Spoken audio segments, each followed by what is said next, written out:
Welcome into the In the Money podcast for KeenelandSelect.com for Wednesday, April 9th, as the spring meet resumes. I'm Tom Leach, back from Texas, along with Jim Goodman, Director of Simulcasting at Keeneland. We're going to take a look at the feature race on the Wednesday card, plus the late pick 4. And, Jim, you also are going to give us another horse for the late pick 5 because there's a big carryover onto the Wednesday card, right? Yes, no one hit it on Sunday, and there's a $73,000 carryover, so we'll probably get another $300,000 in that pool on Wednesday. All right. Well, let's go to the 8th race. It's an allowance race on the 8th race card. And who did you like in race 7 today at Keeneland? Yeah, the 7th race, it's a little bit different today. We got only 8 races on Wednesday. I like Rusty Arnold's horse in here. Rusty's already gotten off the side. He wins one every meet for the last 87 years, and he's already won this meet. But he's got Mio D'Oro, the 3 horse, who broke his maiden impressively at Gulfstream on February 28th and had 88 buyer. Polly is the only question mark. He's in great form, and last 2 buyers, 87, 88, and I really like this horse a lot. The other horses in here, either part of the Hill entry, the 1 or 1A, could be the spoiler 1A. Sky Over Flats is probably the better part of the entry if one of them scratches out with Javier Castellano. And the other horse, Fight the Tide, who ran here last weekend, last fall when Alabama was in town. So Fight the Tide, the 4 horse, is a little hunch play for me. He ran well here last fall, so I'm going to take Mio D'Oro over the entry over Fight the Tide. And I'm going a completely different direction with Let's Go Ben. You get Julien Leparoux, which I like. He's riding very well again, not surprisingly. And this horse owns a really impressive race, one of his best races over this surface.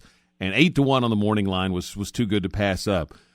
Sky Captain I liked as well. Mark Cassie's been doing really well here in the early days of the meet. So I liked both of those horses a lot. So I ended up playing an exacta box for this race with those 2 plus the 4 and the 8. So a box of 7, 2, 4, and 8. So I'm thinking this is a fairly wide open affair, and hopefully a good betting race for whoever ends up getting it right. Let's look at the late pick 4, which will start in race 5 on Wednesday. I ended up using 2 horses in the first leg. Brickhouse Road, I think, may get overlooked a little bit just because of the connections, but 3 wins on synthetic. So I like 4, and then I'm also going to use the 2. Then in the 6th race, Angry Moon's the horse I liked most for Eddie Keneally, but I'm also going to use the 3 and the 1. And then in the 7th race, all 4 of the horses that I mentioned for the exacta box. And then the last leg, Closer to You, I liked for Christophe Clement. And then also the 6 and the 4. So 2-4 with 8-3-1 with 7-2-4-8 with 7-6-4. What about you? Well, there's no way in the world we both hit the pick 4 because we're handicapping completely differently today.